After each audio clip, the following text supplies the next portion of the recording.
Хуулийн төслийг дэмжиж байгаа маа. Тэгээд энэ яг харахгүй бас бидний хамтдаа шийдсэн асуудал байж байгаа. Боловсролын жил, эрүүл мэндийн жил этэргээд. Тэгээд энэтэй холбоотойгоор хогцом зардал төсөв нэмэгдсэн нь бол үнэн.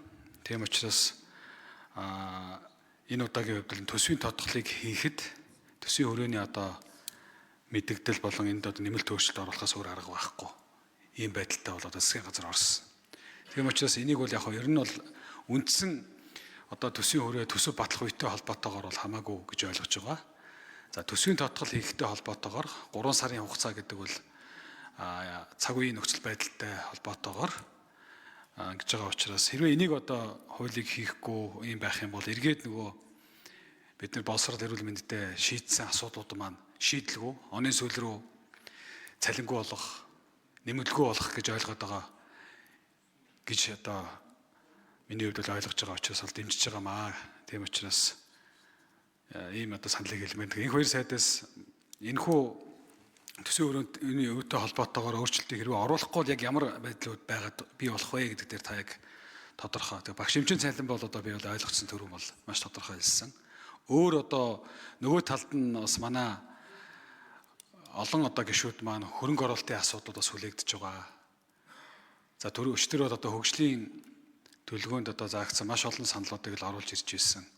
Тийм учраас эдгэртэй холбоотой ямар нэгэн өөрчлөлтүүд гарах уу? Дээрээс нь бензин шатхан бол би харьцангуй доктортой байна гэж бол ойлгосон.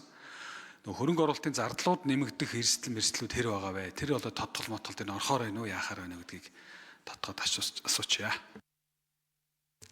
Их хоёр тэргүүн шадар сайд хариулъя.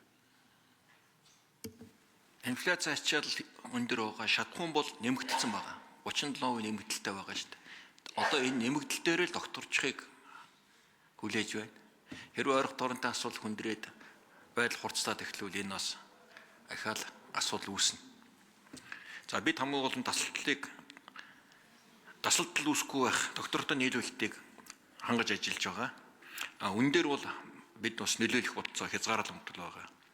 Тэгэхээр энэ үнийн нэмэгдэлд маань бүх төвшөнд инфляц болон бусад төсвүүдээр дарамт бол учруулна гэдэг нь тодорхой болж байгаа.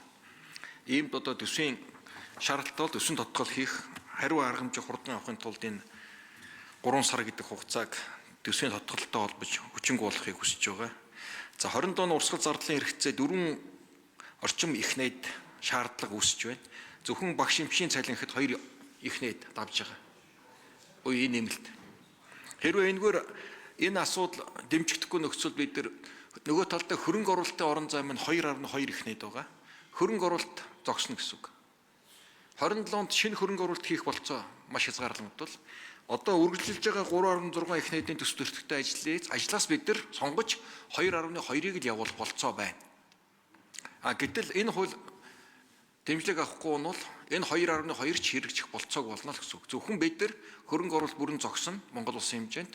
Тэгээд урсгал цалин тэтгэр нөөтийн буцаалт гэсэн ийм нийгмийн шин чанартай урсгал зардлуудаа санхүүжуулаад байх юм төлөв байгаа. Иймд бол эдийн засгийн идэвхжүүд их аж ахуй нэгжүүдэд дэмжих үүдний асуудал хөрөнгө оруулалтыг бол яагаад зогсоож болохгүй.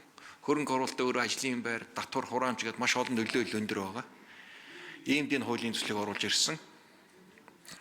Үнэхээр ахаад хэлээ манай эдийн засгийн суур чадах байгаа орлого зарлах хоёр маань үндсэндээ ингээд тулж байна шүү. Тэгэхээр эдийн засгаа тэлэх, хөрөнгө оруулалтыг нэмэгдүүлэх ийм бодлогын эрс өөрчлөлтүүдийг заашгүй хийх юм шаардлага тай байна л гэдгийг дахин давтаж хэлээд байгаа.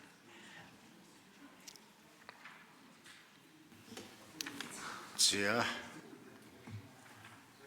Жамблын Ганбаатар шүү.